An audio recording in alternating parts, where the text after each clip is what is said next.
ഈശോയിൽ ഏറ്റവും സ്നേഹം നിറഞ്ഞവരെ, ക്രിസ്തുവിനെ അന്വേഷിക്കുന്ന മനുഷ്യരുടെ ആത്മാർത്ഥതയെ ക്രിസ്തു നന്നായി ഒന്ന് ക്രമപ്പെടുത്തുന്നുണ്ട്. അപ്പം വർദ്ധിക്കുന്നത് കണ്ണുകളിൽ കണ്ടവർക്ക് ആവേശം തോന്നി, അവനോട് സ്നേഹം തോന്നിയിട്ടുണ്ട്. പിന്നീട് അവരുടെ അന്വേഷണങ്ങളിലെ തീഷ്ണത വീണ്ടും വീണ്ടും അപ്പം ഭക്ഷിക്കുവാനുള്ള ആവേശമാവാം. എന്നാൽ ആ നിലപാടുകളെ ക്രിസ്തു ഒന്ന് മാറ്റിമറിക്കുകയാണ്.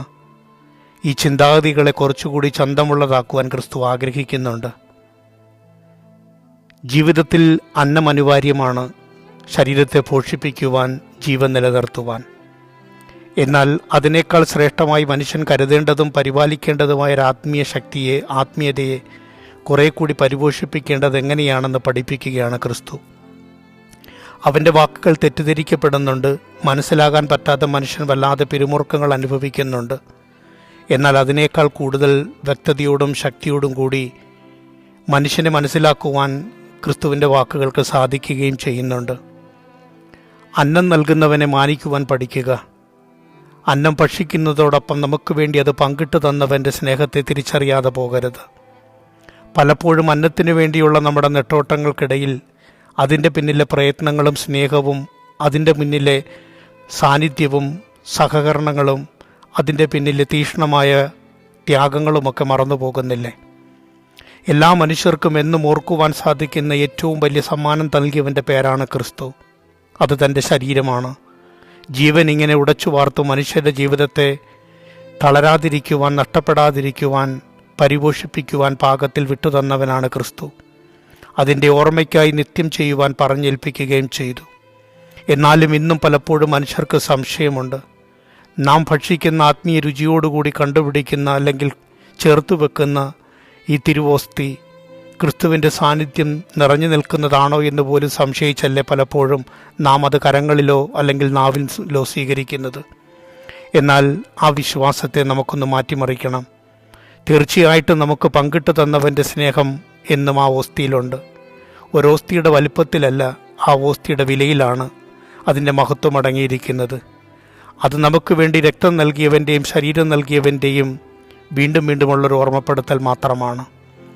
സമ്മാനത്തിൻ്റെ വലിപ്പമനുസരിച്ചല്ലല്ലോ അത് തന്ന മനുഷ്യൻ്റെ മനസ്സിനെ നാം അളക്കേണ്ടത്.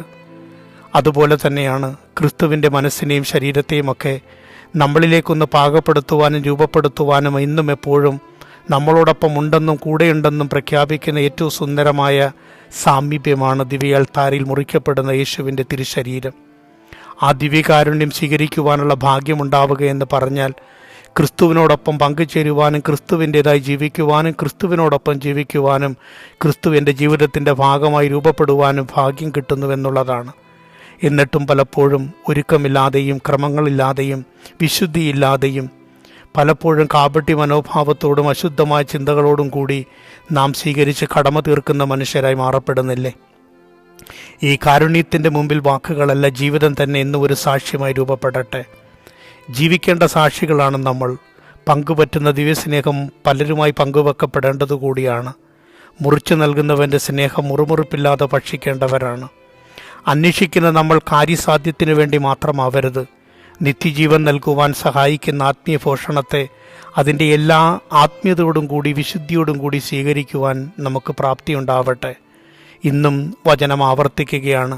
എല്ലാ സംശയങ്ങൾക്കും അതീതമായി സംശുദ്ധമായ ഹൃദയത്തോടെ ക്രിസ്തുവിൻ്റെ വാക്കുകൾ നമ്മുടെ ഹൃദയത്തിൽ പതിക്കട്ടെ. ഞാൻ തന്നെയാണ് ആ ശരീരം, ദൈവം മനുഷ്യർക്ക് വേണ്ടി തന്ന ശരീരം, നിത്യജീവൻ ഉപകരിക്കുന്ന ശരീരം. ഇത് ഭക്ഷിക്കുന്നവൻ ഒരിക്കലും മരിക്കുകയില്ല.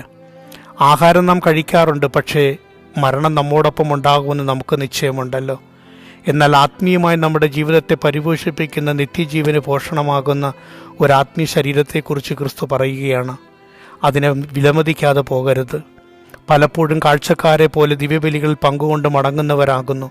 വിശുദ്ധ കുർബാന സ്വീകരിക്കാതെ കടന്നു പോകുന്നവരായി മാറപ്പെടുമ്പോൾ പൂർണ്ണതയില്ലാത്ത പരികർമ്മങ്ങളിലാണ് നാം പങ്കുചേരുന്നതെന്ന് ഓർക്കുന്നത് നല്ലതാണ്. എന്നാൽ പൂർണ്ണമായ മനസ്സോടും വിശുദ്ധിയോടും കൂടി അനുദിനം ദിവ്യബലിയിൽ പങ്കുചേരുകയും ദിവ്യകാരുണ്യം സ്വീകരിക്കുകയും ചെയ്യുന്നവർ അവർ തൻ്റെ ശരീരത്തെ മാത്രമല്ല ആത്മാവിനെ എന്തുമാത്രം പോഷിപ്പിക്കുന്നുണ്ട്. ദിവികാരുണ്യം ജീവൻ്റെ ശക്തിയാണ്, കൃപയുടെ നിറവാണ്, സ്നേഹത്തിൻ്റെ പൂർണ്ണതയാണ്. അത് ക്രിസ്തു തന്നെയാണെന്ന ബോധ്യം നമ്മളിൽ നിറഞ്ഞു നിൽക്കട്ടെ. ആമേൻ.